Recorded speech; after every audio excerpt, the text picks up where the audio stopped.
There is only one thing in this world that is more beautiful than the scene before you. Boom. This folding knife right here. And guys, thank you for watching The Knife Whisperer. And remember, I love you. What's that? Oh! Oh, hi guys! Just your friendly Knife Whisperer here. Have I got something special for you guys today? From Kyle, Dtom Knives and Gear.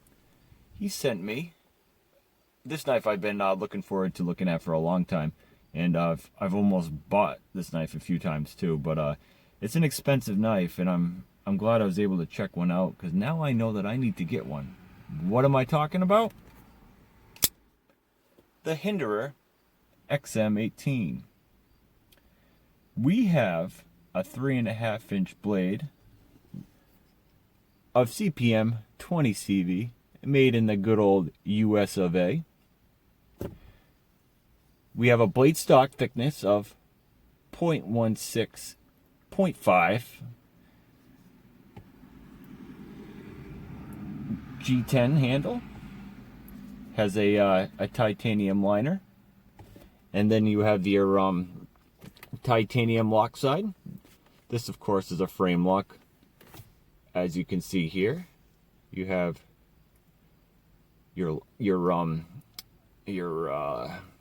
geez, why can't I talk today? You have your steel interface for the lock bar. It's a titanium clip. Look how beefy the standoffs are on this. You know, I've had the I had the 0562 from ZT, which was modeled after this knife, and you hear people talk about all the time how these knives are just, you have to have them in hand to really feel the difference between a Hinderer and a ZT. You know, a lot of people would make the videos, does ZT make a better Hinderer? And you know, close. You know, ZT makes a great knife with great action, but a Hinderer is just like on a totally different playing ground. I mean, a Hinderer is built for strength and durability. And don't get me wrong, the ZTs are pretty strong themselves, or they feel that way. Not like I've done any torture testing with them, you know, with how hard I use my knives. But you can feel the difference. Now that I have one of these in hand, I can feel the solidity of the Hinderer. You know, just everything is just thicker, beefier. I will say, it feels like this one here is a little bit tight in the pivot. I don't know if it's cranked down or what, or maybe it's not even on the bearings, because these are this is a Gen 6, and as you can see here by this symbol, it's a tri-way pivot. Now what that means is that you can take this out and you can put phosphor bronze washers, nylon washers, or bearings, and it actually come with a little spacer to make up for the difference if you use the washers. And really smart for Rick to come up with that idea, so that way, you know, people can't keep complaining about not having their knives on bearings or blah blah blah. So he said, you know what, here you go. Stop your complaining. You can make your knife however you want to make it. So that was really smart on his part, I think. And I'm surprised that more people haven't done that yet. And at least maybe somebody has, but I don't think so. On this particular model, it's a slicer grind. So as you can see here, it starts thicker here, and then it goes thinner as we get down to here on the blade. So this is actually a really attractive looking grind. And this too is the same grind that is on the 0562 that ZT did. And I will say that actually this one feels, I'm not sure I haven't measured it, it feels like it's a little thinner behind the edge than the ZT was. And the action is very good on this. Like I said, this one's a little tight, but flips nicely. One thing I will say that I think that this thing could use is a detent ball ramp, because it comes down and then it will get caught on your detent ball, like right here. You know, so instead of it just sliding over easily, you know, you got to kind of help it along. I will tell you right now that the only thing that I really don't care for on this knife is this right here, the flipper tab. You can see how it curves up. It's just really pointy. Now, I love fidgeting with my knives. You know, I have fingers that need to be occupied at all times. You know, so after fidgeting with this for like 20 minutes, you start to get sore in your finger. Plus, you have this jimping that runs along here. So as you flip the knife, you're running your finger across that, and it starts to become really uncomfortable pretty quickly, actually. So that's my biggest gripe with the design on this. And with that being said, I'm sure when Rick designed this, he wasn't making it thinking about, oh, we're gonna make it comfortable for people that like to play with their knives. You know, no. Rick is making a tool, and he's making a really good, strong tool. You know, he's not worried about people's little phalanges getting sore because they want to flip their knives all day long. So I can't really give him crap for it, but I do believe that that is a big thing nowadays, the fidgeability of knives, and I think a lot of makers know that. So when Rick comes out with a Gen 7, which I'm sure he will eventually, maybe that's something that he wants to just kind of get rid of. I mean, he could, if you look here, I think if he were to take like these 3 here out, and you could just leave these ones up here, you would still have enough jimping, but then that would get rid of this part, so you could run your finger through here without cutting it up, you know, or it feels like you're cutting it up. You actually aren't. But the knife is 5.6 ounces, and we have, this knife comes in a whole bunch of different types of grinds and colors, and the best thing about Hinderer is their whole thing is make it your own. You know, there, I mean, countless different scales you can get for this. You know, you can change the hardware around, and you can buy all this stuff right from Hinderer. Now, granted, this stuff's super expensive, but you know, at least what you're getting is quality, and it's gonna fit your knife. You know, because it's straight from the source.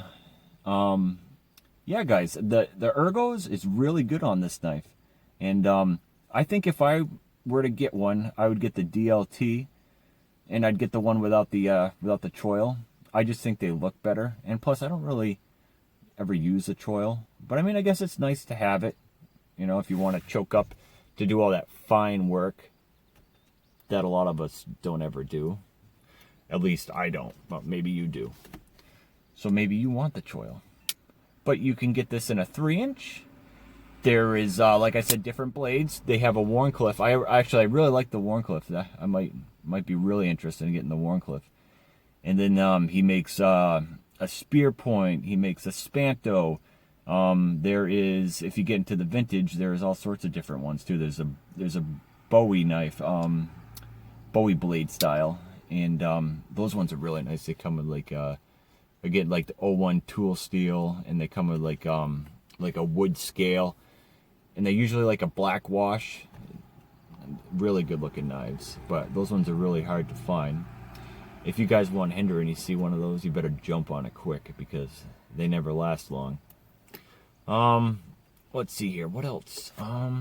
Clip here works really well. It's not deep carry, but I mean, I don't need deep carry. I mean, I like it, but this one here works really nice, because it's made for your finger to go here and just kind of pull out, and you got the extra traction here with the screws. So all around, guys, very, very well done knife. And if you were ever wondering, does ZT make a better Hinderer? No, not. I've had the ZT. This feels like a better knife. It feels more substantial. It feels like this could definitely go through hell and back. Good apocalypse knife, you know. And I think the ZT, if you're into fidgeting, might be a better choice for you. But if you're looking for a knife that's going to last you to the end of time, then go with the Hinderer. It's a lot more expensive, You know, these go for $425, this model here. And then you get into the vintage, they're, you know, a lot more. I think those are like $450, maybe $480. I'm not sure. And there's just so many different types and versions of the Hinderer XM. And there's the XM-24, which is the 4-inch blade. Those are huge. Never held one, but you can just tell by size comparisons that I've seen that those things are monsters. A little bit of information about Rick. Rick was born in 1964 in Columbus, Ohio. Now, Rick, before he was making knives, was a firefighter and an EMT. And so he's big into tools and having tools that are built for the job and tools you can rely on. And I mean, he obviously applied that in his knife making. And he started making knives in 1986 was when he first started doing some of his customs. And the XM stands for, it's actually a military term for experimental model. And the 18 stands for Rick's badge number from when he was a firefighter.